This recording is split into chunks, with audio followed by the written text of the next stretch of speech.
აფხაზეთობისადმი მიძღვნილი ღონისძიებების ფარგლებში ზუგდიდში ანსამბლ აფხაზეთის კონცერტი გაიმართა. კონცერტი აფხაზეთობა 2024 წლის ფარგლებში გამართული ღონისძიებების დასკვნითი საღამო იყო, რომელსაც აფხაზეთის განათლებისა და კულტურის მინისტრის მოვალეობის შემსრულებელი ნანა გაბელია, მინისტრის პირველი მოადგილის მოვალეობის შემსრულებელი გიორგი ჯინჯარაძე და სხვა საპატიო სტუმრები ესწრებოდნენ. ღონისძიება აფხაზეთის ავტონომიური რესპუბლიკის მთავრობის, აფხაზეთის განათლებისა და კულტურის სამინისტროს ორგანიზებით და ქალაქ ზუგდიდის მუნიციპალიტეტის მერიის მხარდაჭერით ჩატარდა.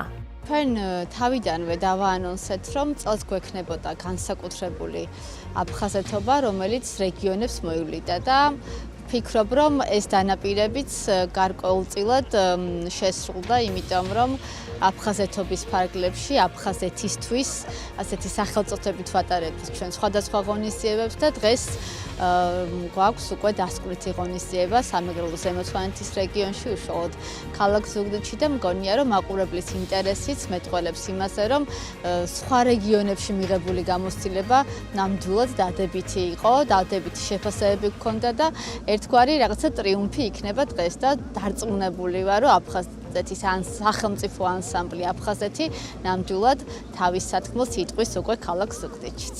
ჩვენ შემოქმედებას ვცდილობთ, რომ გავაცნოთ რეგიონებს, არა მხოლოდ კონკრეტულად დედაქალაქს და ასევე ძალიან მნიშვნელოვანია საქართველოში მოგზაურობა, რომ ძალიან გვინდა თვითონ მოქალაქემ იცოდეს, რომ აფხაზეთს ყავს ანსამბლი და ეს ანსამბლი არის მათი. არამედ რომელიმე კონკრეტულად ვინმე პიროვნების, ან თუგინდ ჩემი მაგალითად, ხო თითოეული ქართველი მოქალაქის ანსამბლია და მინდა რომ ჩვენი აი ეს ახალი რაღაცა მიმართულება, ჩვენი ახალი შემოქმედებითი კუთხე რაც გაგვაჩნია, როგორც აფხაზეთს ანსამბლს გააჩნია სიმღერასაც ეკვის, გამოხატოთ, ვანახოთ, ვაჩვენოთ, წარვადგინოთ. გვაქვს პატივი, რომ ზუგდიდში ჩავატაროთ კონცერტზე, დიდი ხანია აქაური მაყურებელი გველოდებოდა და ჩვენთვის ძალიან სასიამოვნოა ეს პროცესი. ზუგდიდში იმიტომ არის აღსანიშნავი, რომ გამყოფ ხაზთან უფრო ახლოს ვართ. უფრო ახლოს ვართ იმ მხარესთან, რაც ჩვენია და სადაც აუცილებლად უნდა დაუბრუნდეთ, რა თქმა უნდა და ველით იმ დროს, როცა იქ ჩავატარებთ სოლო კონცერტს.